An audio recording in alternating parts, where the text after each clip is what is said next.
But while the Trump administration is very concerned with European security and believes that we can come to a reasonable settlement between Russia and Ukraine, and we also believe that it's important in the coming years for Europe to step up in a big way to provide for its own defense, the threat that I worry the most about vis-a-vis Europe is not Russia, it's not China, it's not any other external actor. And what I worry about is the threat from within, the retreat of Europe from some of its most fundamental values, values shared with the United States of America.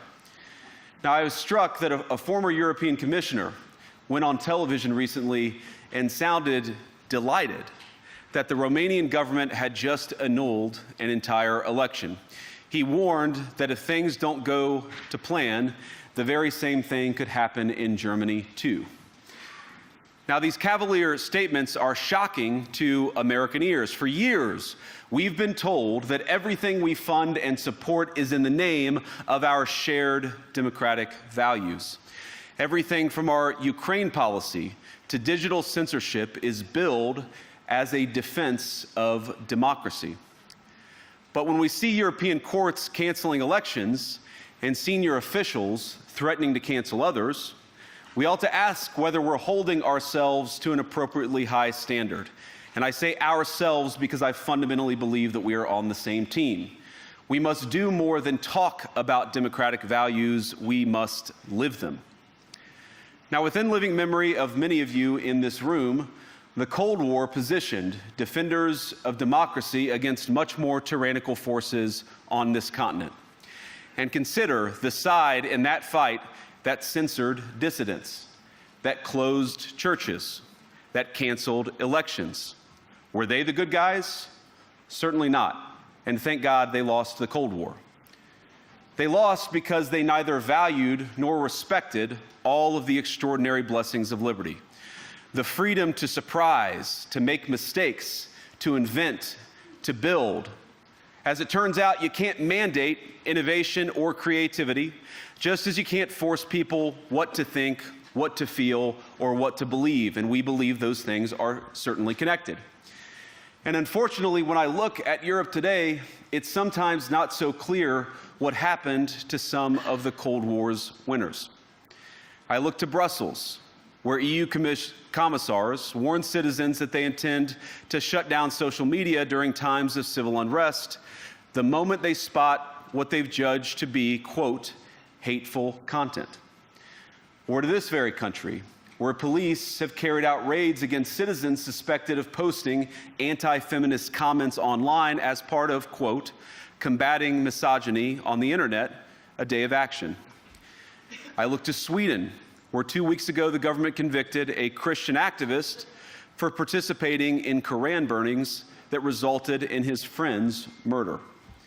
And as the judge in his case chillingly noted, Sweden's laws to supposedly protect free expression do not, in fact, grant, and I'm quoting, a free pass to do or say anything without risking offending the group that holds that belief.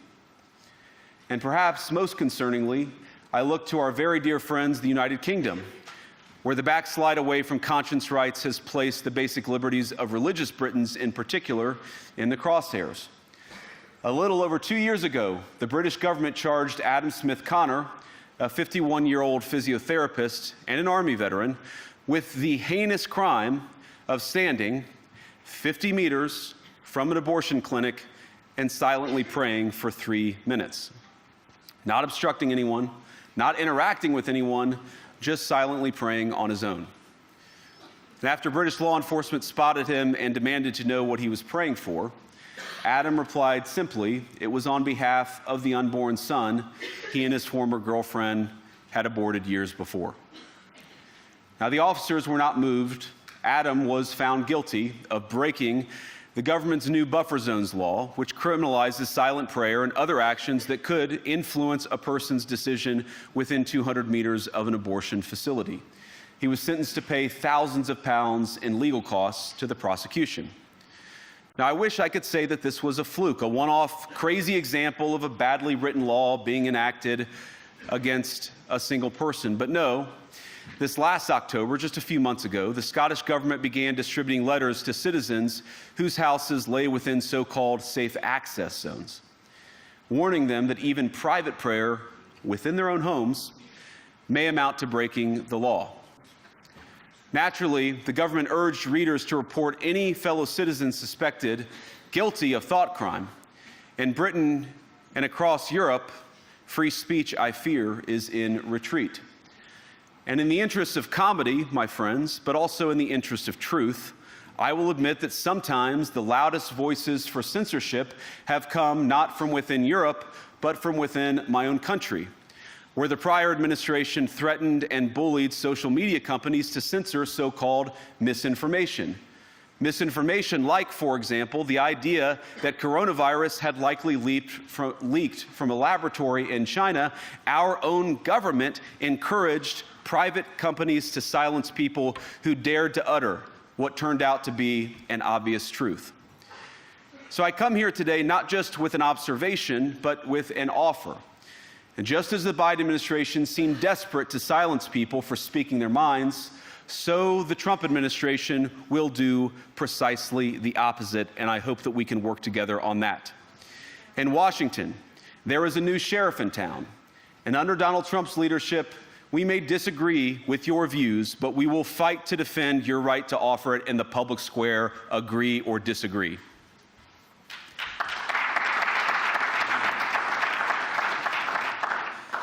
Now, we're at the point, of course, that the situation has gotten so bad that this December, Romania straight up canceled the results of a presidential election based on the flimsy suspicions of an intelligence agency and enormous pressure from its continental neighbors. Now, as I understand it, the argument was that Russian disinformation had infected the Romanian elections.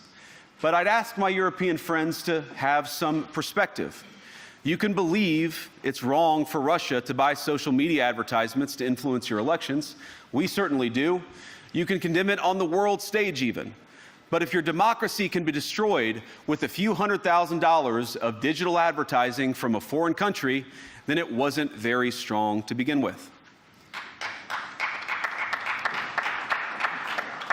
Now, the good news is that I happen to think your democracies are substantially less brittle than many people apparently fear.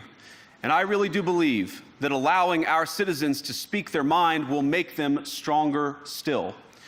Which, of course, brings us back to Munich, where the organizers of this very conference have banned lawmakers representing populist parties on both the left and the right from participating in these conversations. Now, again, we don't have to agree with everything or anything that people say. But when when political leaders represent an important constituency, it is incumbent upon us to at least participate in dialogue with them. Now, to many of us on the other side of the Atlantic, it looks more and more like old entrenched interests hiding behind ugly Soviet-era words like misinformation and disinformation, who simply don't like the idea that somebody with an alternative viewpoint might express a different opinion or, God forbid, vote a different way or, even worse, win an election. Now, this is a security conference, and I'm sure you all came here prepared to talk about how exactly you intend to increase defense spending over the next few years in line with some new target. And that's great, because as President Trump has made abundantly clear, he believes that our European friends must play a bigger role in the future of this continent. We don't think, you hear this term, burden sharing, but we think it's an important part of being in a shared alliance together that the Europeans step up while America focuses on areas of the world that are in great danger. But let me also ask you, how will you even begin to think through the kinds of budgeting questions if we don't know what it is that we're defending in the first place? I've heard a lot already in my conversations, and I've had many, many great conversations with many people gathered here in this room. I've heard a lot about what you need to defend yourselves from, and of course that's important. But what has seemed a little bit less clear to me, and certainly I think to many of the citizens of Europe, is what exactly it is that you're defending yourselves for. What is the positive vision that animates this shared security compact that we all believe is so important? And I believe deeply that there is no security if you are afraid of the voices, the opinions, and the conscience that guide your very own people. Europe faces many challenges, but the crisis this continent faces right now, the crisis I believe we all face together, is one of our own making. If you're running in fear of your own voters, there is nothing America can do for you. Nor, for that matter, is there anything that you can do for the American people who elected me and elected President Trump. You need democratic mandates to accomplish anything of value in the coming years. Have we learned nothing that thin mandates produce unstable results?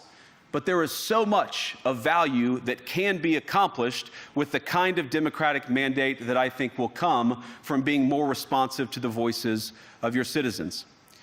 If you're going to enjoy competitive economies, if you're going to enjoy affordable energy and secure supply chains, then you need mandates to govern, because you have to make difficult choices to enjoy all of these things. And of course, we know that very well in America. You cannot win a democratic mandate by censoring your opponents or putting them in jail, whether that's the leader of the opposition, a humble Christian praying in her own home, or a journalist trying to report the news. Nor can you win one by disregarding your basic electorate on questions like who gets to be a part of our shared society. And of all the pressing challenges that the nations represented here face, I believe there is nothing more urgent than mass migration. Today, almost 1 in 5 people living in this country moved here from abroad. That is, of course, an all-time high. It's a similar number, by the way, in the United States, also an all-time high. The number of immigrants who entered the EU from non-EU countries doubled between 2021 and 2022 alone, and of course it's gotten much higher since. And we know the situation, it didn't materialize in a vacuum. It's the result of a series of conscious decisions made by politicians all over the continent and others across the world over the span of a decade. We saw the horrors wrought by these decisions yesterday in this very city. And of course, I can't bring it up again without thinking about the terrible victims who had a beautiful winter day in Munich ruined. Our thoughts and prayers are with them and will remain with them. But why did this happen in the first place? It's a terrible story, but it's one we've heard way too many times in Europe and unfortunately too many times in the United States as well. An asylum seeker, often a young man in his mid-20s, already known to police, rams a car into a crowd and shatters a community. How many times must we suffer these appalling setbacks before we change course and take our shared civilization in a new direction? No voter on this continent went to the ballot box to open the floodgates to millions of unvetted immigrants. But you know what they did vote for? In England, they voted for Brexit, and agree or disagree, they voted for it. And more all over Europe, they're voting for political leaders who promise to put an end to out-of-control migration. Now, I happen to agree with a lot of these concerns, but you don't have to agree with me. I just think that people care about their homes, they care about their dreams, they care about their safety and their capacity to provide for themselves and their children. And they're smart. I think this is one of the most important things I've learned in my brief time in politics. Contrary to what you might hear a couple mountains over in Davos, the citizens of all of our nations don't generally think of themselves as educated animals or as interchangeable cogs of a global economy. And it's hardly surprising that they don't want to be shuffled about or relentlessly ignored by their leaders. And it is the business of democracy to adjudicate these big questions at the ballot box. I believe that dismissing people, dismissing their concerns, or worse yet, shutting down media, shutting down elections, or shutting people out of the political process protects nothing. In fact, it is the most surefire way to destroy democracy. And speaking up and expressing opinions isn't election interference. even when people express views outside your own country, and even when those people are very influential. And trust me, I say this with all humor, if American democracy can survive 10 years of Greta Thunberg scolding, you guys can survive a few months of Elon Musk. But what no democracy, American, German, or European, will survive is telling millions of voters that their thoughts and concerns, their aspirations, their pleas for relief are invalid or unworthy of even being considered. Democracy rests on the sacred principle that the voice of the people matters. There's no room for firewalls. You either uphold the principle or you don't. Europeans, the people, have a voice. European leaders have a choice. And my strong belief is that we do not need to be afraid of the future. You can embrace what your people tell you, even when it's surprising, even when you don't agree. And if you do so, you can face the future with certainty and with confidence, knowing that the nation stands behind each of you. And that, to me, is the great magic of democracy. It's not in these stone buildings or beautiful hotels. It's not even in the great institutions that we have built together as a shared society. To believe in democracy is to understand that each of our citizens has wisdom and has a voice. And if we refuse to listen to that voice, even our most successful fights will secure very little. As Pope John Paul II, in my view, one of the most extraordinary champions of democracy on this continent or any other, once said, "Do not be afraid." We shouldn't be afraid of our people, even when they express views that disagree with their leadership. Thank you all. Good luck to all of you. God bless you.